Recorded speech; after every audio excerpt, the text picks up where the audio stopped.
Hello everyone, it's Sky here. Do you have a problem trying to learn to play a support position? Today I bring you 5 tips that will help you improve your support gameplay. The last one might be a bit surprising, so stick around. And as usual, if you like to add your own tip, feel free to do so in the comment section below. Number 1. Balancing between aggression and playing safe. Being a good support is not just about dying second or doing the most damage, it's about balancing both of these together. If you play too safe, you might lose out on damage. If you play too aggressive, you might die before your partner unit does. So how do you do this? First, you can look at positioning. Not just where you are, but where everybody else is as well. If you are far behind your front unit and away from both the enemy, you need to adjust your position immediately. Since you are not contributing and your partner is getting 2v1, you are currently playing too safe.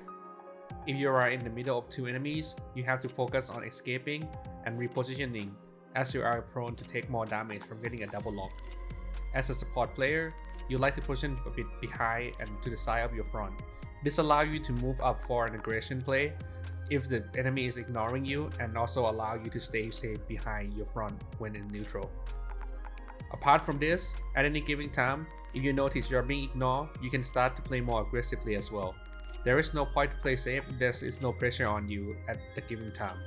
A good way to spot this out is when there is no yellow marker from any direction. It means no one is targeting you and you are free to act more aggressively.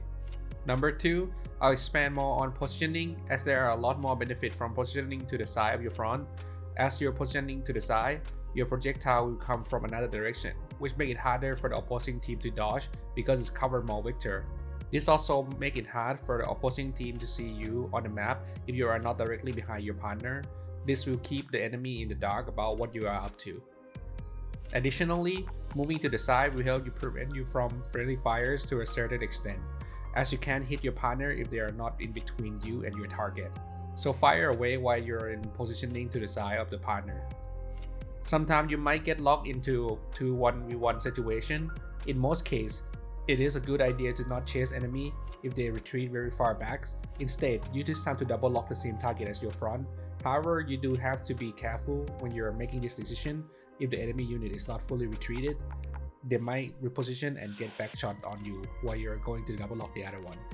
Of course, if you are doing some sort of double front 1v1 comp, this is why it can be ignored. Number 3, think about when you're gonna shoot when your partner is in front of you or nearby. As we covered in the last point, if you're positioning yourself to the side of the partner, you can just spam without worrying too much about friendly fire. But if the partner is nearby, we have to think a bit more about when to fire, especially if they play as a melee unit. The situation where they will be in front of you will increase a lot. Spend your time stopping the opposing partner unit from interrupting your partner 1v1 is a better idea. Or again, you can move to the side first before you shoot. Friendly fire does happen all the time, so don't put too much emphasis on it. If it still happens, even you follow this rule. Just continue to do better each time and don't worry too much.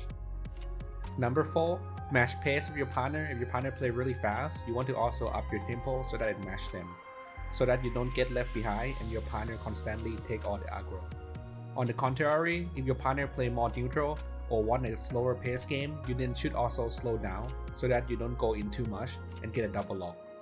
Remember that your job as a support is to compromise your front decision, so let them control the tempo and you follow them.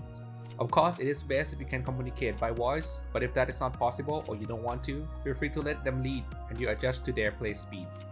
Additionally, also be aware to not be too active if your partner is inactive or down. Try to play safe until they get up before playing more aggressively again. This also applies to when your partner is not on the map, such as when they die and are respawning. This is the time for you to slow down the tempo.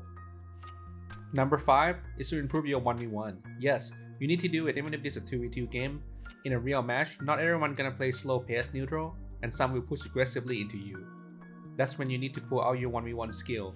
In some situation where a unit is already close by and they are pushing really hard, there is really no sure way to escape it, and you will have to fight. Remember, you are at the boost disadvantage when you are running away. If you don't know why you are dashing backward, it consumes a bit more boost than other direction. You can also run into unit with strong OG2s or play against team comp that will force 2-1v1. At the end of the day, the situation will come where your partner can help you and you will have to do your best to stay alive by winning these 1v1. To improve the 1v1, there is no other way to learn than playing a lot of 1v1. But you can start by learning about how to read opponent boosts and manage yours. This will at least help you win out some 1v1. The rest will be to learn about matchup, but that can only come from practicing against specific unit. Lastly, I'd like to note that these are just general guidelines. There are time and place for you to break them. If those situations arrive, don't hesitate to do so and have fun with the game. If you are looking for more guides, feel free to check out more on my channel. I'll be recommended some at the end of the video. For now, I'll see you guys in the next one. Hey guys, thank you so much for watching my video. If you want to help support me, feel free to subscribe for more video and follow me on my other social media. The link will be in the video description.